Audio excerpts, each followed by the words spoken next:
દિવસ પહેલા કરકોટ ચોરીનો બનાવ હતો. આખું બનાવ શું હતો, કેટલા રૂપિયાની ચોરી થઈ હતી અને કયા વિસ્તારમાંથી ચોરી થઈ? જેતપુરના ત્રાકુડીપડા વિસ્તારમાં એક ઘરફોડ ચોરી થઈ હતી. ફરિયાદી છે એ એકાદ વીક જેટલો સમય પોતાનું ઘર છોડી અને બહાર કામે ગયેલા હતા.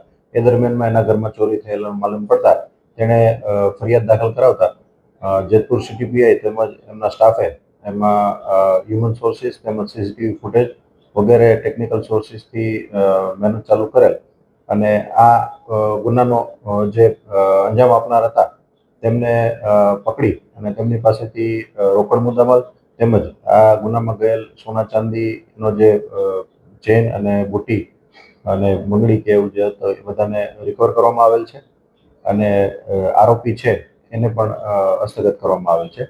આ ગુનાના આરોપી છે એ ફરિયાદીના સગા જ છે, એમના ભાભી છે અને બીજા જે સહ આરોપીમાં છે એ નૈનાબેન જે આરોપી છે એમના જે આડા રિલેશન હતા એ સાગર રમેશભાઈ સોંદરવા, તેમને પણ આ ગુનામાં ધોરણસર અટક કરવામાં આવે છે.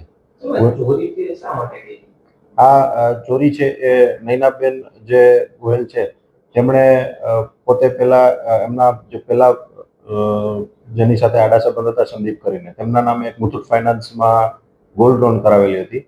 એ મુથુટ ફાઇનાન્સની ગોલ્ડ લોનના જે પૈસા છે એ પછી એમણે એમનો જે સંદીપ કરીને જે છોકરો છે એ ભરપાઈ કરી શકેલ ન હતો એટલે એમણે સંદીપના નામમાંથી આ સાગરના નામમાં એ ટ્રાન્સફર કરેલ હતી. ત્યારબાદ એમણે પણ આ પૈસા ભરપાઈ ન કરી શકતા તેમણે આ ગુનાને અંજામ આપી અને આ ભરપાઈ કરવા માટે એમણે આ ચોરી કરેલાનું ફલિત થાય છે.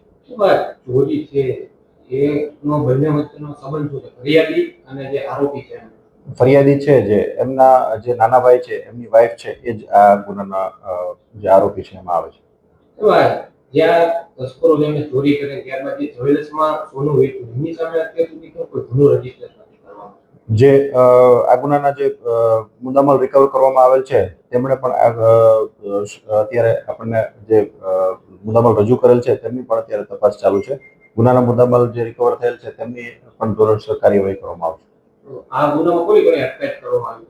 હાલ જે આ નૈનાબેન વાઇફ ઓફ કિરીટભાઈ ગોહેલ છે એમની અને એમના કહેવાતા પ્રેમી જે છે સાગર રમેશભાઈ સોંદરવા, એ બંનેની અટક કરવામાં આવેલ છે.